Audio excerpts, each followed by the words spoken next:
zari itariki zitanu z'ukwezi kwa kabiri 1991 abarundi bemeje amasezerano adasanzwe mbere n'ubu bakigendera ko ariyo y'ubumwe bw'abarundi. Aha abarundi bari biyemeje yuko bagiye kuba umwe banwanye inyuma y'imyaka myinshi yari iheze bari mu ntambara bari kujyana bonyene basubiranamwo ubwabo. Uyu munsi tuvugana imyaka 35 iraheze ubumwe bw'abarundi bubayeho, ariko ikibazo twibaza uyu munsi ni ese iyo myaka 35 bumaze kuvyukuri abarundi boba baranwanye? Mbega ayo masezerano y'ubumwe bw'abarundi yo yasinwe kuvyukuri hoba hari ico yahinduye mu barundi? Mbega hoho kugira ngo barinde bafata icyemezo cyo gushiraho ubumwe bw'abarundi vyari vyagenze gute kugira ngo abarundi barinde bacanamwo kugezaho bicana? Iyi ni Mahango TV, guma hafi. Nayo jewe tugiye kubana nitwa Abel Wiringiyimana nk'ibisanzwe, nayo ubumwe bw'abarundi hamwe n'ukuntu bwifashe uyu munsi n'icyari cyabiteye kugira ngo barinde bashiraho ubumwe bw'abarundi ivyo tugiye kurabira hamwe. Ndaguhaye ikaze.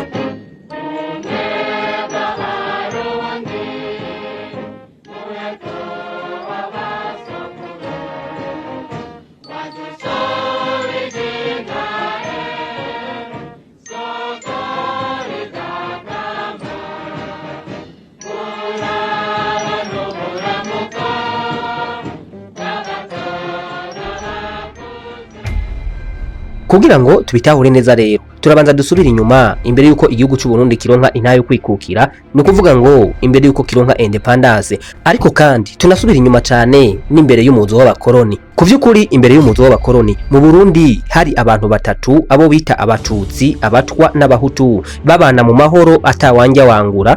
Gusa ibi vyagiye guhinduka igihe abazungu bamara gushika mu Burundi. Muri politike yabo bazanye ya diviser pour régner, batanguye kwereka abarundi yuko atari bamwe, hanyuma bwa buhutu, ubututsi n'ubutwa babuhindura amoko, abarundi batangura kwinubana hagati yabo.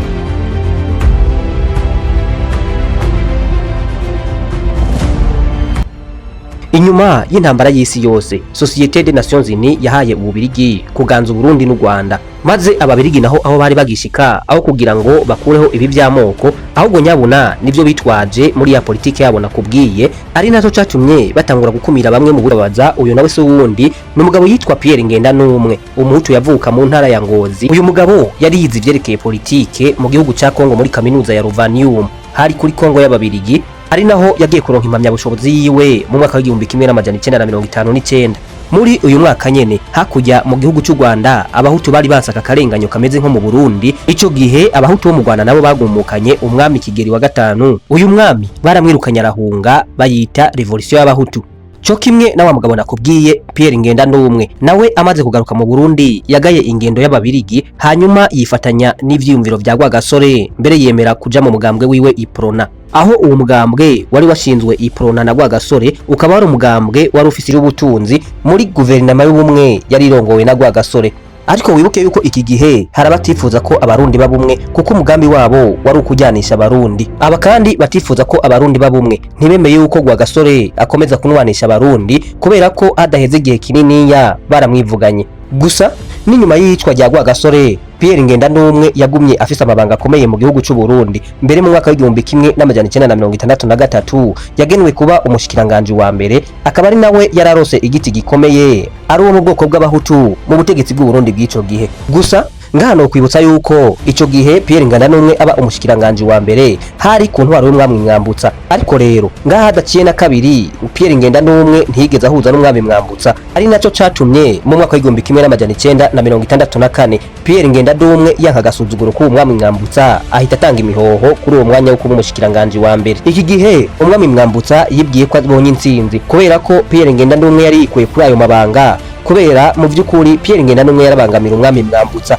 Ni naco gihe kandi umwami Mwambutsa yaciye amusubiriza ahashira uwitwa Albert Nyamoya. Nubwo umwami Mwambutsa yahashize uyu mugabo, nawe nyene wibuke yuko yava mu mugambwe Iprona, ariko akaba yari Somambike w'umwami Mwambutsa. Ibi rero byahise bishavuza abahutu benshi, ariko irisubirizwa rya Pierre Ngendanumwe ryaciyemwe ibice bibiri abarundi, kubera yuko hariho abari bashigikiye umwami Mwambutsa, hakaba n'abandi barundi bari bashigikiye Pierre Ngendanumwe. Aha rero nubwo umwami Mwambutsa yabona yuko yatsinze, yarihenda cyane, mbere ahubwo mu nyuma yagiye kumenya yuko ashobora kuba yarakoze amakosa akomeye cyane mu gusubiriza Pierre Ngendanumwe, ahubwo mbere bishobora gukwega karambaraye mu Burundi. Iki ni naco catumye umwami Mwambutsa yisubirako, hanyuma ahamagara Pierre Ngendanumwe iki gihe amusubiza ku mwanya w'umushikiranganje wa mbere hari kwigenekerezo rya ndwi nzero mu mwaka w'igihumbi kimwe n'amajana 1965.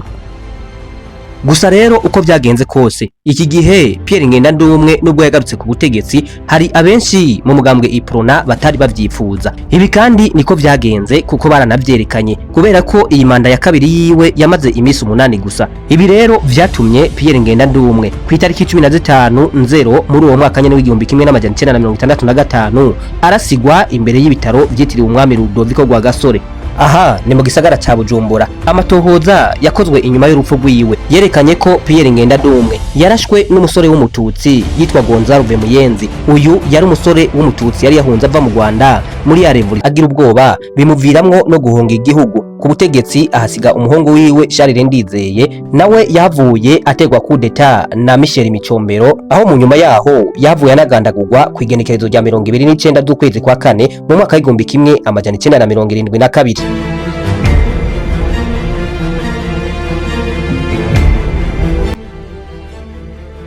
Kuri Republika ya mbere hari ku butegetsi bwa Michel Micombero igisirikare cy'u Burundi cyarimwe amoko yose no kuvuga ngo abahutu n'abatutsi. Gusa mu mwaka w'igihumbi kimwe amajana 1969 abasirikare b'abahutu barenga 200 barishwe aha bagirizwa kugerageza gutembagaza ubutegetsi bwa Michel Micombero. Kugeza ngaha rero u Burundi bwari busa nk'ubwamaze kuronka umuvumo kubera ko mu myaka 3 yakurikiye no kuvuga kugeza mu mwaka w'igihumbi kimwe n'amajana 1972 ibintu vyabaye mu Burundi vyabaye agahomera bunwa. Kugeza rero muri uwo mwaka w'igihumbi kimwe n'amajana 1972 habaye ubwicanyi budasanzwe ariko bwakorewe cyane cyane abo mu bwoko bw'abahutu, aho ubushakashatsi bwakozwe bwerekanye ko hashobora kuba harishwe abahutu barenga ibihumbi 300 nubwo ibi bitigiri bidahurizwa ko n'abashakashatsi. Ku ntwaro ya Colonel Michel Micombero yakomeje kwica abahutu na cyane cyane abari baciye ubwenge muri ico gihe kugeza nawe umunsi yahirizwe ku butegetsi na Colonel Jean Baptiste Bagaza mu mwaka w'igihumbi kimwe n'amajana 1976.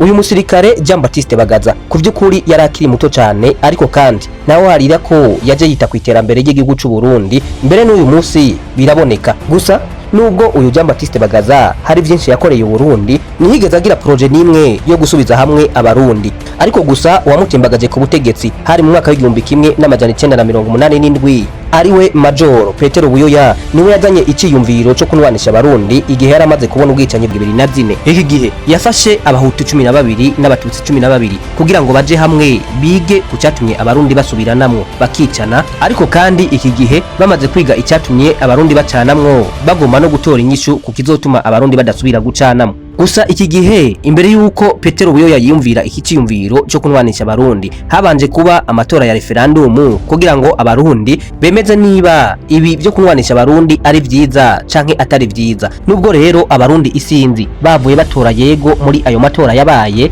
ubu bumwe bw'abarundi birashoboka ko bwari mu mpapuro gusa kubera yuko ntivyatevye inyuma y'imyaka 2 gusa ubumwe bw'abarundi bubayeho. Injungu ya demokrasi Melchior Ndadaye president ari nawe muhutu wa mbere yaratowe ngo arongore Burundi yaragandaguwe. Aha hari mu mwaka w'igihumbi kimwe n'amajana 1993 kandi wibuke ko y'amasezerano y'ubumwe bw'abarundi yari yatowe mu mwaka w'igihumbi kimwe n'amajana 1991.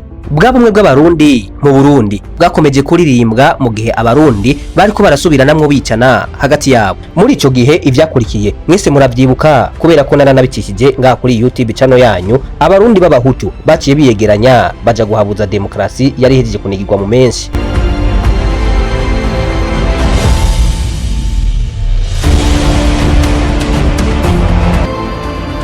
Mu mwaka w'ibihumbi 2000 aha Perezida Buyoya yemeye kuganira n'abandi banyepolitike b'abarundi hanyuma basinya amasezerano yo gusaranganya ubutegetsi ayo twitirira Arusha, kuko ari naho yasinyiwe ku igenekerezo rya 28 Myandagaro mu mwaka w'ibihumbi 2000. Kuva rero mu mwaka w'igihumbi kimwe n'amajana 1991 imyaka 35 irarangiye abarundi bagiye hamwe bakiyemeza kunga ubumwe, ari nayo y'amasezerano y'ubumwe bw'abarundi. Ariko tugiye inyuma tukaraba uko abarundi bagiye babana muri iyi myaka, twovuga ku vy'ukuri ko abarundi bafise ubumwe nk'uko babisinye. Mbega ayo masezerano yoba hari ico yahinduye mu mubano w'abarundi ubwabyo? Mbega hoho uyu munsi ubumwe bw'abarundi bwoba bwifashe gute? Reka duhurire muri commentaire, ndanagushimira wewe twabanye kuva ikiganiro gitangura kugira gisoje, kwibutsa kandi gukora subscribe kuri YouTube channel kugira ngo ntuzobura ibindi biganiro. Iyi ni Mahango TV, nayo jewe ni Abel Uwiringiyimana nk'ibisanzwe. Imana iguhe umugisha.